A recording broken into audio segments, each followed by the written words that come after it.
అందరికీ welcome to my channel Jayaprasad Guntakal అమ్మాయి. అందరు ఎలా ఉన్నారు? నేనైతే చాలా బాగున్నానండి. అయితే ఈరోజు మన వీడియోలో వచ్చేసి ముల్లంగి క్యారెట్ సాంబార్ చేస్తున్నానండి. ఇదిగోండి ముల్లంగిలను ఇలా రౌండ్గా కట్ చేసుకోవాలి. చూసారు కదా, ఈ సైజులో కట్ చేసుకోవాలన్నమాట. క్యారెట్స్ ఇలా కట్ చేసుకోవాలి. ఫస్ట్ మన ఛానల్ని ఎవరైతే సబ్స్క్రైబ్ చేయలేదో వాళ్ళు సబ్స్క్రైబ్ చేయండి, లైక్ చేయండి, షేర్ చేయండి. ఇంకా మీకు వీడియోస్ అనేవి నోటిఫికేషన్ ద్వారా వస్తాయండి మన వీడియోస్. ఫస్ట్ అయితే మన వీడియోకి ఒక లైక్ అయితే ఇవ్వండి ఫ్రెండ్స్. స్కిప్ చేయకుండా చూడండి ఫ్రెండ్స్ వీడియోనైతే. ముల్లంగి సాంబార్ చేస్తున్నా, ఇది అందరికీ తెలిసినదే, కానీ నా స్టైల్లో నేను చేస్తున్నానండి. లేట్ చేయకుండా ప్రాసెస్లోకి వెళ్ళిపోదామండి. ఫస్ట్ గిన్నె పెట్టుకోవాలి. గిన్నె పెట్టుకున్న తర్వాత కాస్త ఆయిల్ వేయాలి. చూడండి, ఇలా ఆయిల్ వేయాలి. ఈ ఆయిల్ హీట్ ఎక్కాక మనం జీలకర్ర, ఆవాలు, కరివేపాకు వేయాలి.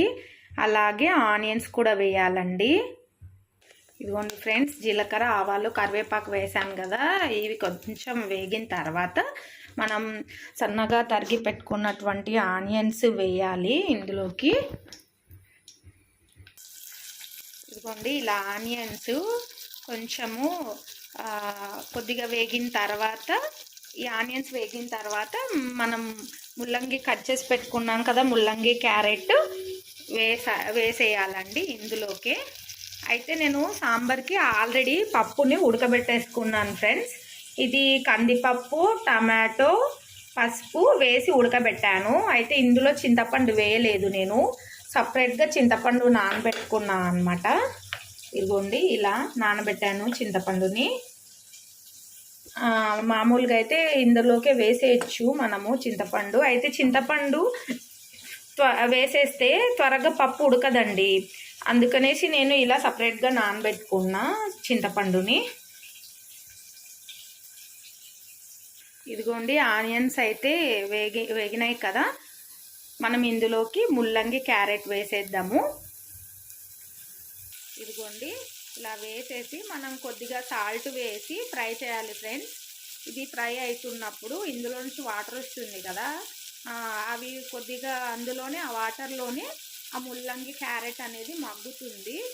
మనం అంత లోపల మనం ఈ పప్పుని స్మాష్ చేసుకోవాలండి. పప్పు స్మాష్ చేసుకున్న తర్వాత చింతపండు గుజ్జును కూడా ఇందులోకి వేసేసి, ఇదిగోండి ఇలా పసుపు కూడా వేసేయాలి. చూసారా, అందులోనే కొంచెం మనం సాల్ట్ వేసాం కదా, ముల్లంగి అనేది కొద్దిగా లైట్గా ఉడుకుతుంది. ఇలా అంతా ఒకసారి కలిపేసుకొని పసుపు వేసిన తర్వాత మనం మూత పెట్టేయాలండి కాసేపు. అంత లోపల మనం పప్పుని స్మాష్ చేసుకున్నాము. ఇదిగోండి, పప్పుని నేను స్మాష్ చేసేసుకున్నాను. ఇంకా నెక్స్ట్ ఇందులోకి చింతపండుని మనం గుజ్జు తీసి వేసేయాలి ఇందులోకి. ముల్లంగి చాలా మంచిది కదండి. ఇప్పుడు చిన్నపిల్లలు తినడానికి ఇష్టపడరు, కానీ ముల్లంగిని ఫ్రై చేయడము, ఇలా సాంబార్ చేసి పెడితే పిల్లలు బాగా తింటారు. నేను ఎప్పుడైనా ఇలాగనే చేస్తానండి, ముల్లంగి క్యారెట్ కలిపి చేస్తాను. ఇంకా మనం ఇందులోకి ఇంకా వెజిటేబుల్స్ ఇంకా వేరేవి కూడా వేసుకోవచ్చు, కానీ నేనైతే ఈ ముల్లంగి క్యారెట్ మాత్రమే కలిపి చేస్తాను. వంకాయ, ఆలు అవన్నీ చేస్తే దీని టేస్ట్ మారిపోతుంది. ఇదిగోండి, ముల్లంగి ఫ్రై అవుతున్నప్పుడే కొద్దిగా మనము కారం కూడా వేయాలి ఇందులోకి. రెడ్ చిల్లీ పౌడరు వేసేసి అంతా ఒకసారి బాగా కలపాలండి. కొంచెం కారం ఇది పచ్చి వాసన పోయేంత వరకు కలిపేసి ఒకసారి ప్లేట్ మూసేయాలి.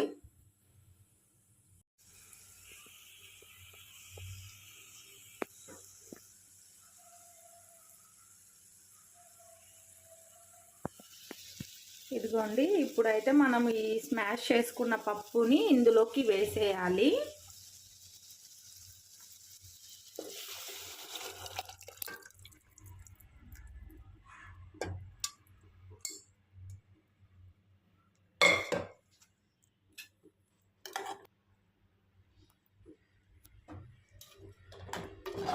చూడండి అంతా ఇలా వేసేసి ఒకసారి కలపాలి. ఇంకా కొంచెం మనం ఇందులోకి వాటర్ వేసేయాలండి. సాంబారు మరీ చిక్కగా ఉండకూడదు, అలా అని మరీ పల్చగా ఉండకూడదు. ఇదిగోండి ఇలా వేసేసి మనం వాటర్ అనేది ఇంకా మనం దీన్ని ఉడకనివ్వాలి. బాగా ముల్లంగిలు ఇందులోనే ఉడుకుతాయండి. బాగా ఉడుకుతేనే టేస్ట్ అండి. ఇవి ఉడకపోతే అంత టేస్ట్ అనేది ఉండదు సాంబారు. మనం ఇందులోకి సాంబారు మసాలా పౌడర్ వచ్చేసి MTR మసాలా పౌడర్ బాగుంటుందండి. ఇదైతే సాంబార్ పౌడరు ఇందులోకి వేయాలి కొద్దిగా.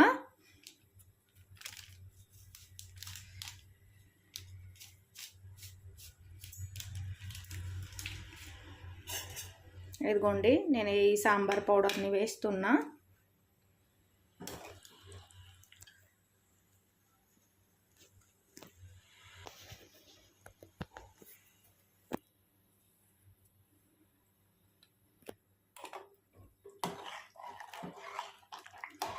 ఇదిగోండి సాంబార్ పౌడర్ వేసి బాగా కలపాలి ఫ్రెండ్స్.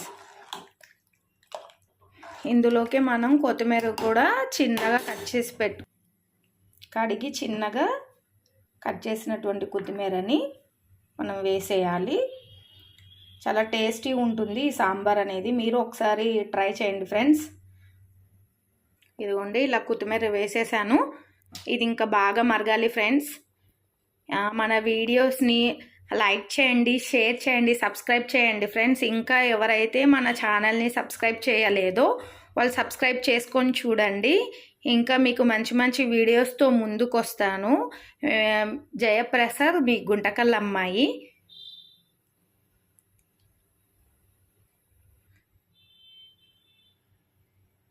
ఓకేనండి, నా వీడియోస్ కనుక మీకు నచ్చినట్టయితే లైక్ చేయండి, షేర్ చేయండి. ఇదిగోండి ఫ్రెండ్స్ మన సాంబార్ అయితే ఇలా మంచిగా ఉడికిందండి. మనం ఇంకా వేడి అన్నంలోకి ఈ సాంబార్ వేసుకొని తింటే చాలా బాగుంటుంది. ఇందులోకి మజ్జిగ మిరపకాయలు కూడా బాగుంటాయండి. పక్కనకి ఇందులో సాంబార్లోకి మనం తినేటప్పుడు ఈ సాంబార్ వేసుకొని తినేటప్పుడు అవి మజ్జిగ మిరపకాయ కూడా పెట్టుకొని తింటే ఇంకా చాలా టేస్టీగా అనిపిస్తుంది ముల్లంగి సాంబారు రైసు. ఓకే ఫ్రెండ్స్, మీరు కూడా ఒకసారి ఇలా ట్రై చూడండి. మజ్జిగ మిరపకాయలు ఒడియాలు చూడండి, అన్నం సాంబార్లోకి సూపర్ ఉంటుంది.